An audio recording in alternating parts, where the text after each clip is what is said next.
ఆంధ్ర రాష్ట్రంలో జరుగుతున్నటువంటి అకృత్యాలు, అన్యాయాలు, వైఎస్ఆర్ కాంగ్రెస్ పార్టీ కార్యకర్తలపైన చేస్తున్నటువంటి దాడులు, మానవత్వం మరిచిపోయి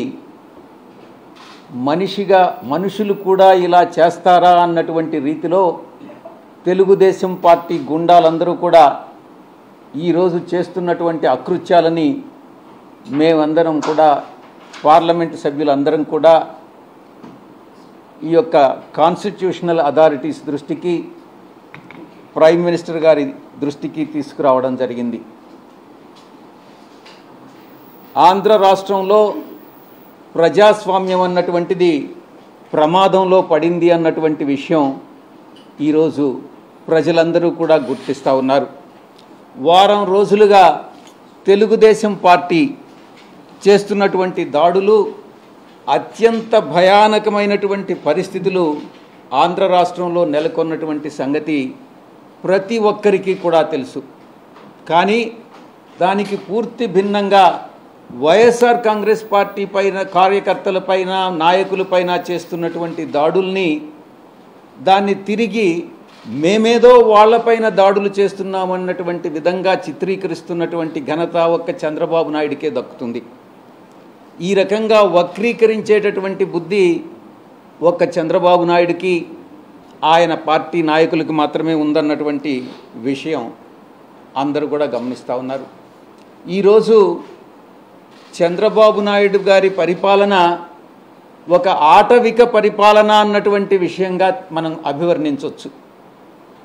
మీకు వీడియో రూపంలో కూడా తెలుగుదేశం పార్టీ నాయకులు, కార్యకర్తలు, మా కార్యకర్తలపైన చేస్తున్నటువంటి, నాయకులపైన చేస్తున్నటువంటి దాడుల్ని మీకు చూపించడం జరుగుతుంది. చట్టం లేదు, స్వేచ్ఛ లేదు, న్యాయం లేదు, అన్యాయమే రాజ్యమేలుతుంది.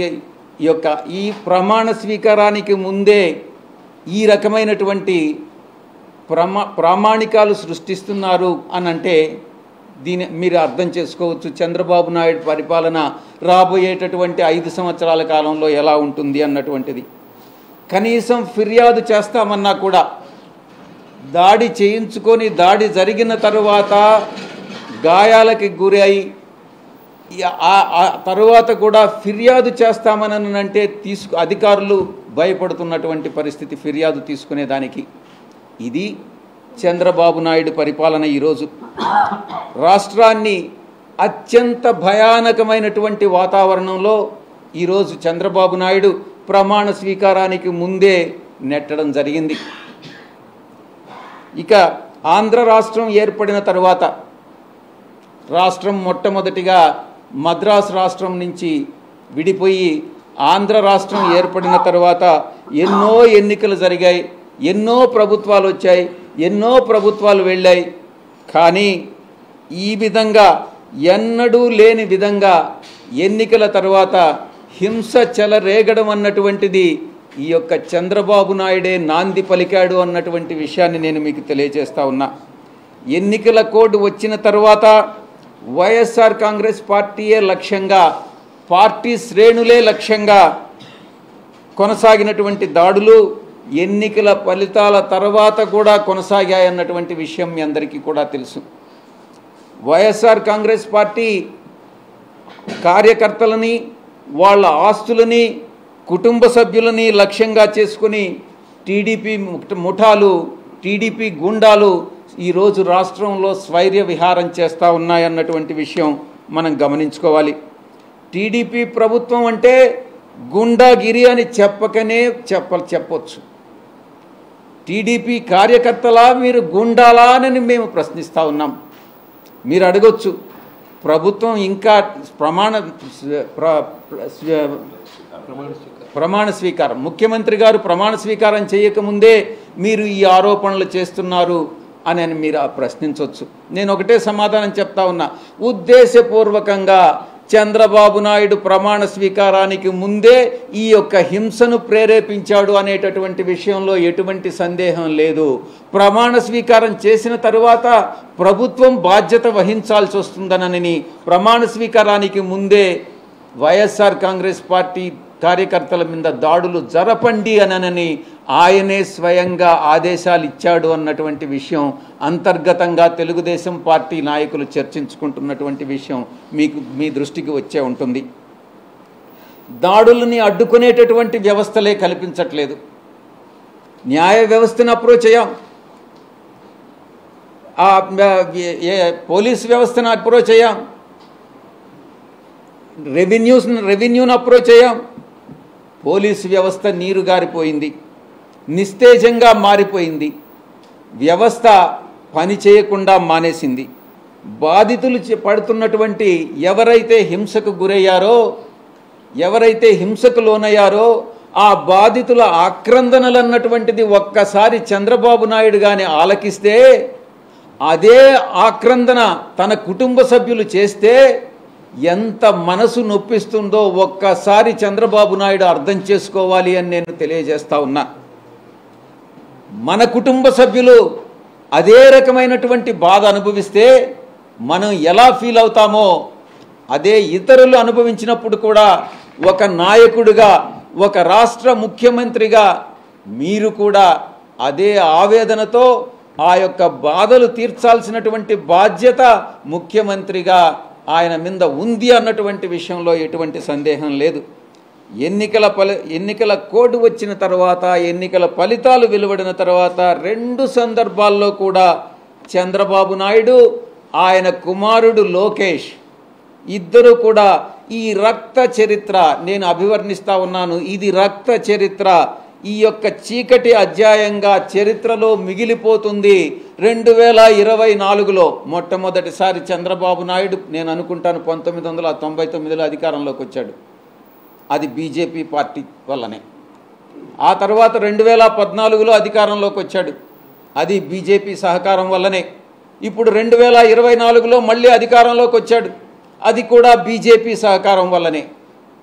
నేను చెప్తా ఉన్నాను, ఈ హింస ఇలాగే కొనసాగితే రాష్ట్రంలో బీజేపీ కూడా, రాష్ట్ర ప్రభుత్వంలో బీజేపీ భాగస్వామి కూడా ఉంది కాబట్టి బీజేపీకి కూడా ఈ బాధ్యత వహించాల్సి ఉంటుంది అన్నటువంటి విషయాన్ని నేను స్పష్టంగా చెప్తా ఉన్నాను. ఈ చంద్రబాబు నాయుడు ప్రారంభించినటువంటి ఇది ఒక సాంప్రదాయం, మంచి సాంప్రదాయమా, ఇది మంచి ప్రెసిడెంటా కాదా అన్నటువంటిది చంద్రబాబు నాయుడు విజ్ఞతకే వదిలేస్తా ఉన్నాం. దీన్ని ఏ రోజు కూడా ఒక ప్రామాణికంగానో ఒక ప్రెసిడెంట్గానో మీరు నెలకొల్పవద్దు చంద్రబాబు నాయుడు అని నేను చెప్తా ఉన్నా. ఎందుకంటే భావి తరాలకి మీరు హింసను ప్రేరేపించడం అన్నటువంటిది మంచిది కాదు, ఇది నేర్పించవద్దు అని నేను మీ అందరికీ కూడా నేను విజ్ఞప్తి చేస్తా ఉన్నా. ఎవ్వరు కూడా హర్షించరు, సభ్య సమాజం హర్షించదు. ఈ విషయం చంద్రబాబు నాయుడు గుర్తుపెట్టుకోవాలి. అధికారం అంటే బాధ్యత కాదు, రౌడీజం అని, గుండాయిజం అని వాళ్ళు తెలుగుదేశం వాళ్ళు ఈరోజు చెప్పకనే చెప్తా ఉన్నారు. ఇదే మా పద్ధతి, ఇదే మా తరహా, ఇదే మా ప్రిన్సిపల్ అన్నటువంటి విషయాన్ని తెలుగుదేశం పార్టీ చాలా స్పష్టంగా చెప్తా ఉంది. నోరు ఎత్తేటటువంటి బడుగు బలహీన వర్గాలు, నిరుపేదలు, వాళ్ళందరూ మధ్యతరగతి వర్గాలపైన తెలుగుదేశం పార్టీ చూపిస్తున్నటువంటి దందాలు కానీ, ఆ యొక్క జులాయితనం కానీ ప్రదర్శించడం చూస్తే సభ్య సమాజం తల వంచుకునేటటువంటి పరిస్థితి ఈరోజు ఆంధ్ర రాష్ట్రంలో. యూనివర్సిటీలు వదలట్లేదు. యూనివర్సిటీలో వీసీలను నేరుగా వీసీల పైన దాడులు చేస్తూ ఉన్నారు. యూనివర్సిటీ రిజిస్ట్రార్స్ మీద దాడి చేస్తూ ఉన్నారు. ఇక వీసీల్లో ఎవరైతే బీసీలు ఉన్నారో వాళ్ళని తరిమి కొడతా ఉన్నారు. ఇది తెలుగుదేశం పార్టీ యొక్క పరిపాలనా విధానం. తమకు ఎవరైతే పడదో, తమకి ఎవరైతే వ్యతిరేకులో వాళ్ళని వెతికి పట్టుకొని దాడులు చేసి అమాననీయమైనటువంటి ఆ సంఘటనలన్నింటినీ కూడా షూట్ చేసి, వీడియో రూపంలో షూట్ చేసి దాన్ని సోషల్ మీడియాలో పెడుతున్నటువంటి పరిస్థితి ఈరోజు నెలకొని ఉంది అన్నటువంటి విషయం మీ అందరికీ కూడా తెలుసు.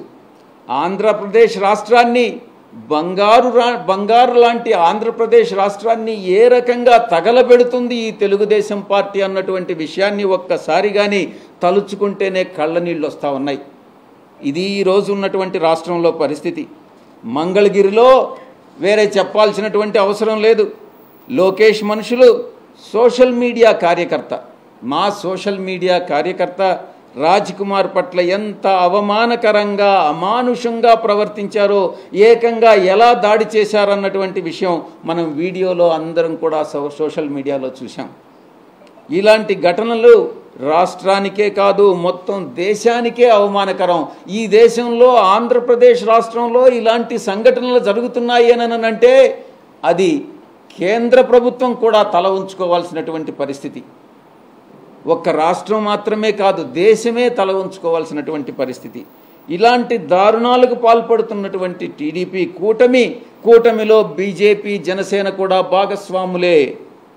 ఈ కూటమి ప్రభుత్వం ఇప్పుడు ప్రజల ప్రాణాలని ఏ రకంగా కాపాడుతుంది, ప్రజాస్వామ్యాన్ని ఏ రకంగా కాపాడుతుంది, రాష్ట్రంలో లా అండ్ ఆర్డర్ని ఎలా తెస్తుంది అన్నటువంటి విషయం ప్రజలందరూ కూడా ఆలోచించాలని నేను విజ్ఞప్తి చేస్తూ ఉన్నాను. చివరికి మీడియాను కూడా అణిచేస్తూ ఉన్నారు మిమ్మల్ని అందరినీ కూడా.